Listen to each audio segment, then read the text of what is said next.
होते ही हमारे जहन में बहुत सारे गाने और बहुत सारी हीरोइंस के चेहरे नाचने लगते हैं, जिसमें आइटम डांस के गर्ल के नाम से जो पॉपुलर हुई वो थी हेलन जी। और हेलन जी ने बॉलीवुड में आइटम डांस को एक अलग मुकाम पे पहुंचाया। उनका बहुत बड़ा श्रेय है इन बॉलीवुड में आइटम डांस को प्रमोट करने में। लेकिन क्या आप जानते हैं कि इंडिया की सबसे पहली महिला आइटम डांसर कौन थी? जी हाँ, आज हम बात कर रहे हैं कुकू मौर्य जी के बारे में। कुकू मौर्य एक ऐसी महिला थी जो उस जगह अपने जमाने में काफी बोल्ड अदाकारा थी और उनके आइटम डांस को देख करके उन्हें रबर गर्ल और डांसिंग क्वीन के नाम से भी जाना जाता है।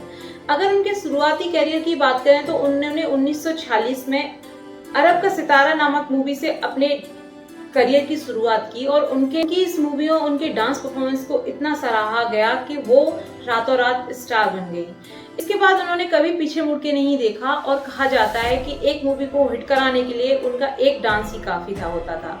वो उस जमाने में एक डांस के 6,000 रुपए तक चार्ज करती थी, जो कि काफी बड़ा अमाउंट था, जिसकी वजह से बहुत सारे लोग उनसे जलते भी थे। और हेलन और प्राण साहब को बॉलीवुड में लॉन्च करने का श्रेय भी कुकू मौर्य जी को ही दिया जाता है। कुकू मौर्य जी की बदौलत ही हेलन को साल 1992 में सबसे पहली फिल्म सविस्थान मिली, जिसमें उन्होंने आइटम डांस किया। साल 1958 में बिमल रॉय की आई फिल्म हीरा मोती और यहूदी में दोनों ने एक साथ काम भी किया। अगर उनकी लाइफ स्टाइल की बात करी जाए तो उनके पास एक आलीशान बंगलो, 3 गाड़ियां, फ्लैट्स और काफी ज्वेलरी थी। कहा जाता है कि उनकी एक गाड़ी तो सिर्फ उनके कुत्ते के लिए थी, एक गाड़ी में उनके दोस्त और एक गाड़ी में वो खुद सफर करती थी। कहते हैं ना कि वक्त को बदलने में देर नहीं लगती, ना अच्छा वक्त आने में टाइम लगता है, ना ही बुरा वक्त आने में। ऐसा ही कुकू मौर्य के साथ हुआ जब उनकी सारी संपत्ति को गवर्नमेंट द्वारा जब्त कर लिया गया। जी हाँ, उनके ऊपर इनकम टैक्स चोरी का इल्जाम लगा और उनकी सारी संपत्ति को गवर्नमेंट ने जब्त कर लिया।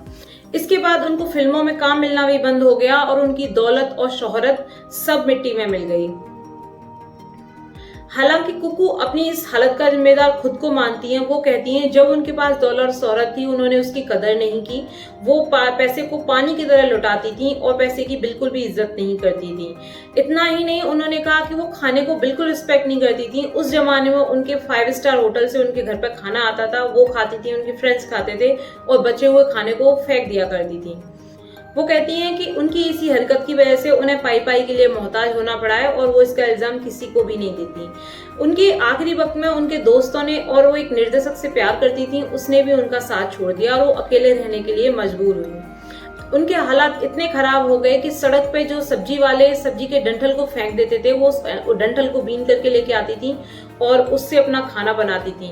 वो सड़क से अपना खाना बीनती थी, उसके बाद उसे बनाती थी, लेकिन इंडस्ट्री भी दोस्त ने उनका साथ नहीं दिया। कहते हैं कुकू मौर्य आखिरी वक्त में कैंसर की चपेट में आ गई और सिर्फ 52 इयर्स में उन्होंने दुनिया को अलविदा कह दिया। तो ये थी आज की कहानी कुकू मौर्य की, जो थी हमारी इंडस्ट्री की पहली डांस गर्ल।